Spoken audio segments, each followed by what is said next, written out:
Ek wonder hoe haar modderkoekies as kind gelyk het, want vandag is sy die skepende kunstenaar wat met klip en steen in stiltes ego oral oor.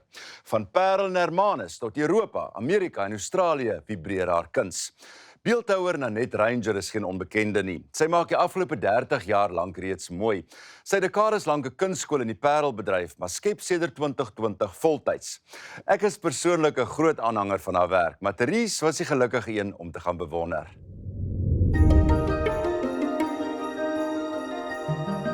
As kind het hulle vrye teels teen die huis se mure wanneer die skepingsdrang hulle pak. Op skool kry sy vir die eerste keer 'n bol klei in die hand en dit groei so blitsig aan haar vas dat sy reg deur die nag tot voor skool aan haar eerste pot werk. Sedertdien is klein staal haar mantra, modus operandi in brood en botter. In toring gesogte Nanette Ranger se plaaslik en internasionaal die stiltes in. Nanette, jy het nie noodwendig konvensioneel groot geword nie. Nee, beslis nie. Jou ouers se groot maakstyl was bietjie anders. Definitief. Weet jy, kyk, ons het baie vryheid gehad in terme van wat ons kon doen in die huis. So my ma het toegelaat dat ons op die mure verf, ons eintlik aangemoedig om dit te doen.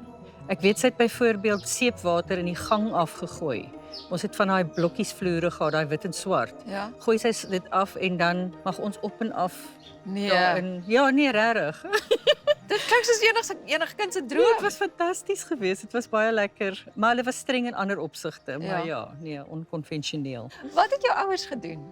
My ma was 'n remedierende onderwyseres en my pa was 'n besigheidsman, 'n entrepreneur. Hy het reg gestudeer en hy was 'n eiendomsontwikkelaar. So waar het jou pad met klei gekruis? Eendag het Mrs Jones, ek dink dit was omtrent standaard 8, Ja. vir my 'n sak klei huis toe gegee en ek het huis toe gegaan en begin werk en reg hierdie nag gewerk aan hierdie groot pot wat ek gemaak het. Ek was dadelik verlief en ek was mal daaroor en van toe af het ek eintlik altyd geweet dat ek kuns sou doen. Sy druk haar vingers in die klei as kunststudent by die Universiteit van die Vrystaat. Sedert 1987 verskyn haar werk in gesogte versamelings hier en oor die water. Ek dink mense het soms 'n wanindruk as jy 'n suksesvolle kunstenaar is dat jy begin kuns maak en dit verkoop net. Maar dit is nie die geval nie, dit was nie vir jou die geval nie. Absoluut. Ek het by die Vlooimark kruisbeen met my etsse daar, so ek weet my lektore het verbygeloop en net hulle koppe geskrik. Maar dit is maar wat jy moet doen. Jy het vir 'n paar jaar ook 'n bekende kunstskool hier in die Parel bedryf. Ja, 23 jaar. So ek het baie studente onder my hande deurgehad, van 3 tot 83. Yes. En elke jaar 'n groot uitstalling gehou. Ek het alles gegee, skilderteken, beeldhou, pottery, printing. Nee, dit was baie lekker vir my, maar die beeldhou het net gegroei en ja, toe het ek opgehou. En vandag is jy voltyds kunstenaar. Voltyds, ek moet baie hard werk om daai spannetjie van my aan die gang te hou. So 'n hele klomp mense en almal is baie kunstig en begaafd.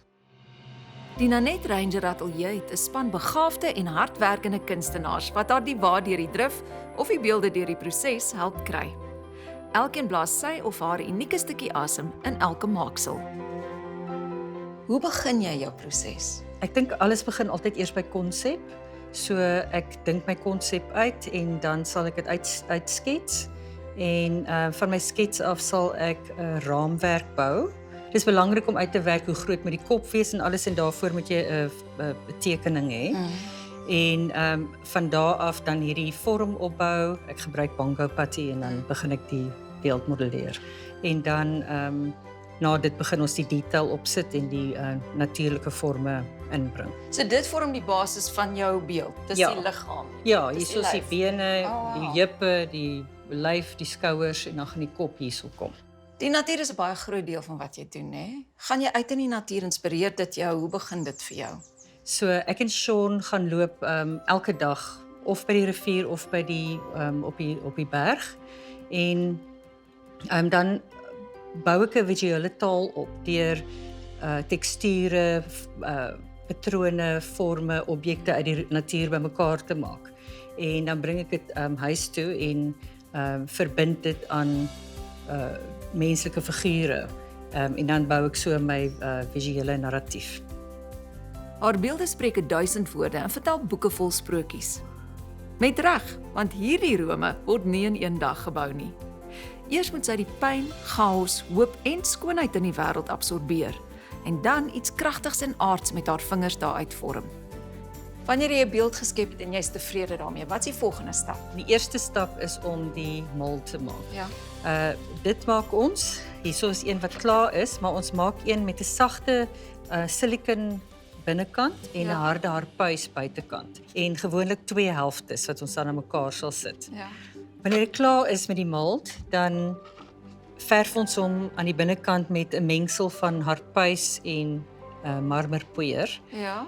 En ons sal hom ook versterk met glasvesel. Ja. Dan moet hy nog uitgehaal word, afgewerk word, geverf. Korrek, al daai dinge, ja. Dis 'n hengse proses. Hoe lank vat 'n beeld gemiddeld? Dit is seker moeilik om te sê. Ek sou sê van die begin tot die einde, hang dit af natuurlik van die grootte, maar so groote beeld, omtrent soos hierdie, binne 3 weke sal ons hom kan produseer. Yes, dink ek. dis verskriklik baie werk. Dit is die baadjies werk baie hard hoor.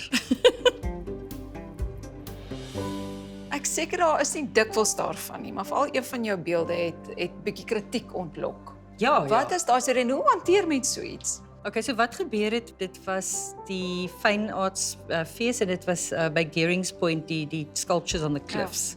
Die tema was Vertical Animal. Toe ek die beeld daar aanbring, toe sit nou 'n naakte vrou met 'n kudu kop en ek het net 2 keer daaroor gedink dat dit nou vreemd is nie, want dit het 'n hele tema agter dit gehad. En toe het mense mal gegaan, satanisme en allerlei goeters. Maar op die ou einde was dit baie geselskap ontlok in die gemeenskap en dit het baie goed eintlik uitgedraai. Ek het 'n hele huis vol van haar werke. Sy het al vir my werke gemaak voordat sy nog vir ander mense werke gemaak het. So. En ons is al 26 jaar vriende, ja. Ek dink die koneksie tussen mens en natuur.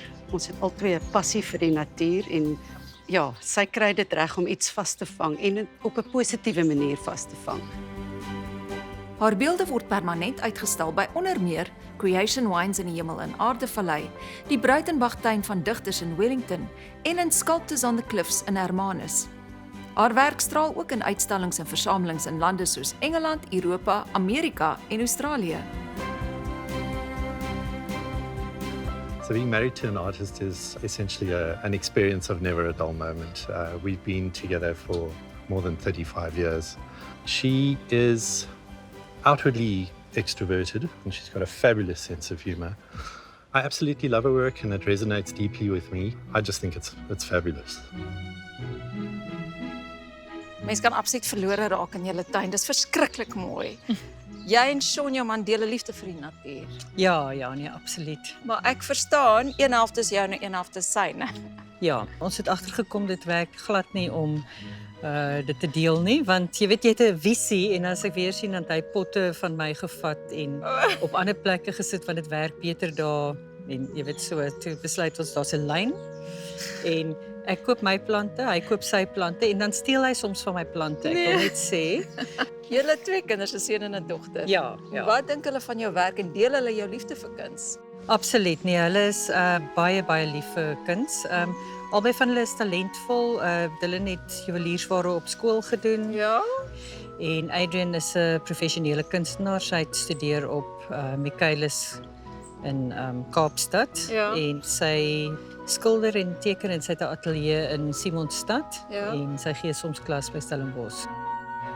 Wat beteken beeldhouwerk vir jou persoonlik? Weet jy, kyk beeldhouwerk dis my taal. Alles wat ek ondervind in die lewe kan ek dan op daai manier uitdruk en wat vir my baie belangrik is om met mense dan dit te kan deel. Dis my lewe.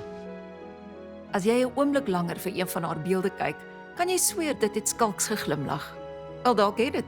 Want hoe kan iets wat met soveel liefde, oorgawe en sorg geskep is, sonder lewe wees? Nou net as jy vir jou sou vlerke bou, reis jy sweerlik na die son.